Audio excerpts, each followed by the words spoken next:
This gem is God's Eater Burst, a wild game from Namco Bandai and Shift, published by D3 EDF.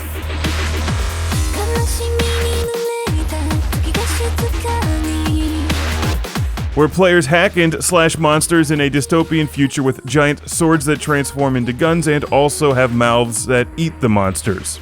And they're dressed in protective armor like, yeah.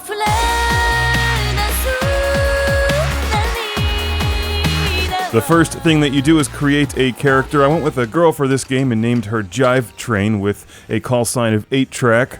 You then wade through a bunch of cutscenes which lay the foundation of the storyline as you are a new type God Eater in the fight against the horrible plague of origami which are destroying the world, and of course you're armed with a massive sword that weighs more than a small car that you have no problem holding or swinging, even though you're like 110 pounds. It's the realism that makes this game great. Actually, there's a lot of things that make it great. Realism is only one of them.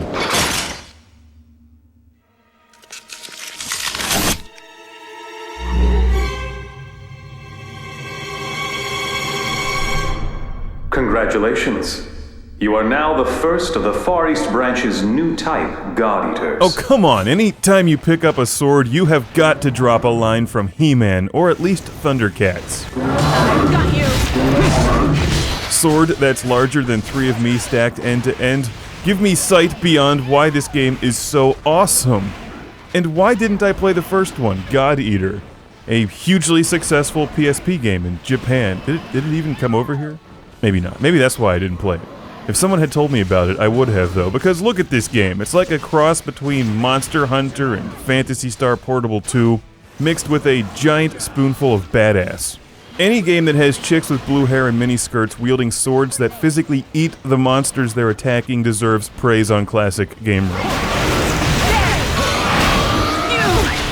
Okay, so basically as you make your way through the storyline, you plow your way through dozens of missions, or you're sent in to eliminate certain origami. You assemble a team that you bring with you, and yes, your sword does transform into a gun for ranged attacks, and also if you hold down the triangle button, you can take a bite out of the monster and pick up some additional firepower and items. Not very appetizing. Where do I buy a sword like that?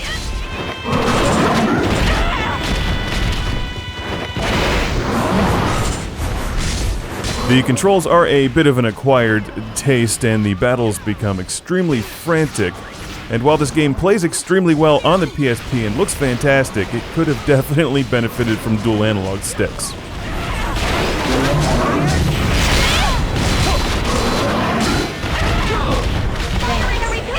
And as you master the ins and outs of combat, you will have to use pretty much every button on the PSP for attacking, dodging special items, and transforming your gun while also aiming and moving at the same time.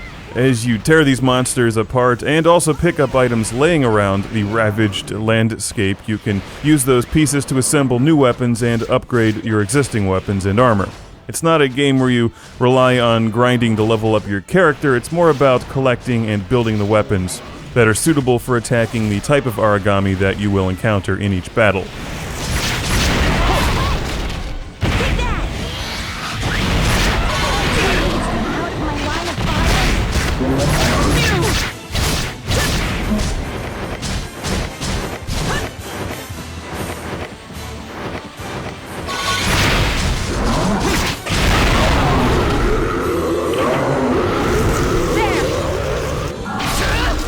Thank you, I'll have a wing. Origami tastes great. Smothered in buffalo sauce.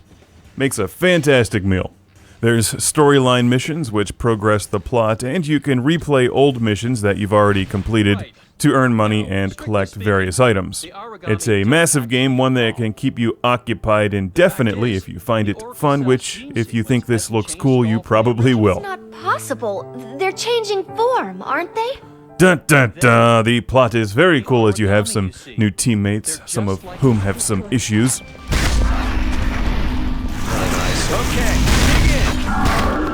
It's a good old science fiction story with lots and lots of carnage. You can also play with some friends in ad hoc mode, And there's even some downloadable content, which I will be reviewing in a future review.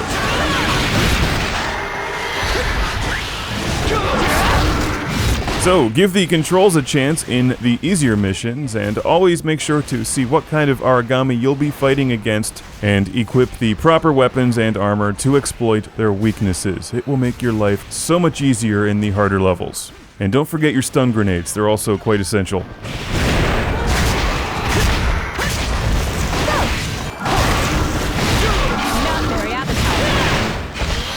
Take a bite out of boring, predictable games and play some God's EATER Burst on your PSP. You'll find quite a bit of depth in here in addition to some extremely challenging combat. And a very cool story. God's EATER Burst.